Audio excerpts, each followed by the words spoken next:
The next Hearthstone expansion, the Witchwood, has been announced. Spooky forests, scary werewolves, and homeless Hearthstone developers. They put out a reveal video showing off some of the new cards, new keywords, and a mysterious Shaman Death Knight card. First, the basics. 135 cards. Pre-order is the same price, gets you a nice card back, but now 70 cards instead of just 50. I expect this value gain to carry over to future expansions. Logging in when the expansion drops sometime mid-April gets you 3 card packs and a random class legendary. There hasn't been any word on if they plan to give everyone a free card before the expansion drops like they did with Mare and the Fox, but I hope so because that was pretty fun. Also, they're coming out with Monster Hunt, which is very similar to the dungeon runs from Kobolds and Catacombs, with 8 bosses you have to clear through, but this time you don't play as any of the traditional heroes, but instead you play as either of these 4 heroes: Cannoneer, Houndmaster, Time Tinkerer, and Tracker. Glad they're bringing back something like Dungeon Run, and I think this is going to be a fun twist playing with unique heroes. Starting March 26th, they're going to be revealing more cards, so you know I'll be making videos on those, but now let's look at these 6 cards they revealed today. First up is Zelena, Soul Thief. 7 mana, 3/3 neutral legendary with the battle cry, replace your hand with a copy of your opponent's hand. So you could have 0 cards, you could have 9 cards, it doesn't matter, your hand turns into the same hand as your opponent. So if you're playing aggro against control, you can gain early board control, get your opponent's health down, and then on turn 7, when you run out of cards, play Zelena and fill your hand up with some more value that can help you win the game. You just have to make sure you draw Zelena. The card's interesting in any matchup because now both players know the cards in each other's hands. By turn 7, you probably know the deck your opponent is playing, but if it's a combo deck or a deck that relies on a few strong cards, then you can get an idea of where your opponent is at, and maybe even get a winning combo from their hand. Super strong cards like Quest Rewards and Death Knights are going to be crazy value to get off of this card, and I'm definitely going to make a Steel Priest with Zelena Soul Thief. Now, in terms of playability, honestly, I think it wouldn't work consistently enough in aggro for it to be worth it. It's terrible tempo for mid-range, but maybe you could tech it in against control, and control doesn't really need this type of value. Inconsistency is going to be this card's killer, but there could be a deck where this card is the perfect solution, and I think this card could bring some unique gameplay, so look out for that. Next up, I'm going to do 2 at a time. We have Baku the Moon Eater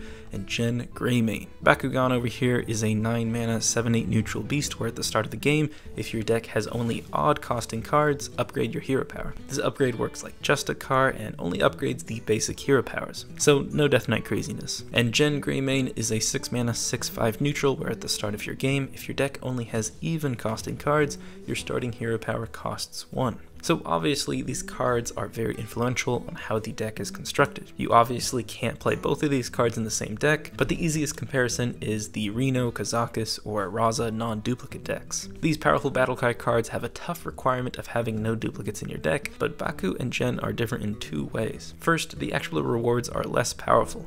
Upgrading your hero power or making it cost 1 is obviously less powerful than restoring all your health or making a Kazakus potion, but this effect takes place at the start of the game. This means you get the value from this card immediately, and your hero power is better at the start of the game. So the longer you play the game, the more value you get from your hero power. Second, the deck requirement is a little bit more tricky. You can have all the duplicates you want, which is definitely a giant advantage, but you're not going to be able to have a clean curve. This means some turns you may be leaving mana on the table. Interesting thing about Jen is with the hero reduced to just 1 cost, you'll be able to use your hero power on these odd turns to use up your mana efficiently. And if you're playing an aggro or mid-range hunter, dealing those 2 damage to your opponent's face is a great way to end your turn. With any deck that has a strict building requirement, it's going to become more powerful with more cards in the game. When the Witchwood comes out, 3 expansions for a total of 312 cards are rotating out, and this means there's going to be a lot less even or odd cards to choose from. So my guess is these cards won't reach their true power level until we get some more cards in the game. I love complex deck building requirements and the idea of a better hero power over the entire game. Key phrase is the entire game because with the exception to reducing the cost of the hunter hero power, I think these 2 cards support long-term games the best. I think Jen might work earlier in the year than Baku and tempo decks that already have strong hero powers like Hunter, Mage, or Warlock, but when later expansions are released, I think Baku could be a really strong card for Warrior or Priest control decks. I think I might make a video playing around with the idea of some possible Baku and Jen decks. Next up is Pumpkin Peasant, 3 mana 2/4 lifesteal. Each turn this is in your hand, swap its attack and health. Interesting concept. This particular card sucks. 3 mana 2/4 or 4/2 is bad stat distribution even with lifesteal, but I'm assuming they're going to print more cards with this swapping effect that are going to be more playable. Maybe a 5 mana 4/6 or 6/4 with lifesteal could work better. I don't know exactly what they want from this type of card. My guess is they want it to be situational, meaning sometimes you'll want to play in the attack version and other times in the defensive stat version, but there's always going to be the requirement of playing it on the right turn. My biggest concern is if they're going to be able to strike the perfect balance for a card where it's playable, but it also changes up the game depending on the turn you play it. Hopefully interesting things come with other cards like this, but Pumpkin Peasant is just too weak. Now let's look at one of the new keywords with the card Phantom Militia. 3 mana 2/4 neutral with Echo and Taunt. Echo allows you to play the card as many times you want in a turn. There was a card like this in the last expansion, Unstable Evolution, but this time it's with a minion. Again, the stats aren't amazing here, but the idea behind Echo is it's a card with flexible value. You can play it on turn 3 for 2/4 stats, or you could play it up to 3 times on turn 9 to get 3 minions and 6/12 stats on the board. The value isn't in the mana cost, but rather the resources or number of cards you need to play. This means if you're running low on cards in the later turns, this card can help get you value out on the board without using your resources. I think Phantom Militia is just a bad card because it's sort of not great against aggro, where you're just playing 3 mana 2/4 with Taunt, and against control, your turn's just 6/12 stats. But this is definitely an intriguing keyword, and I can't wait to see some of the other cards that come out with this. I wonder if cost reducing works with Echo minions.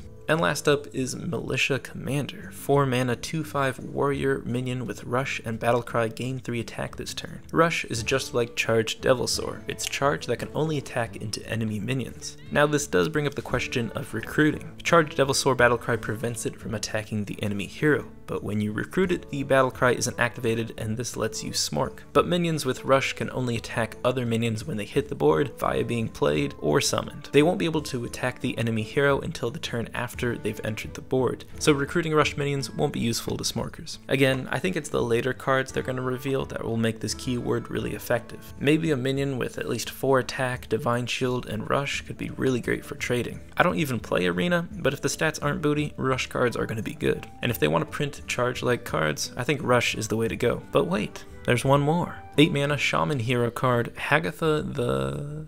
I expect someone to break the code in the next 24 hours, but until then, there's the Hearthstone subreddit for speculations. Maybe this hero card will be able to bring Shaman out of the shadows, or maybe it'll just establish that Shaman is the new hunter, but I'm glad they're printing more hero cards, and we'll see if they end up printing one for each class. That's all for now. Subscribe if you want to see my card showcases as they start to be revealed on March 26th, and until next time, ta-ta.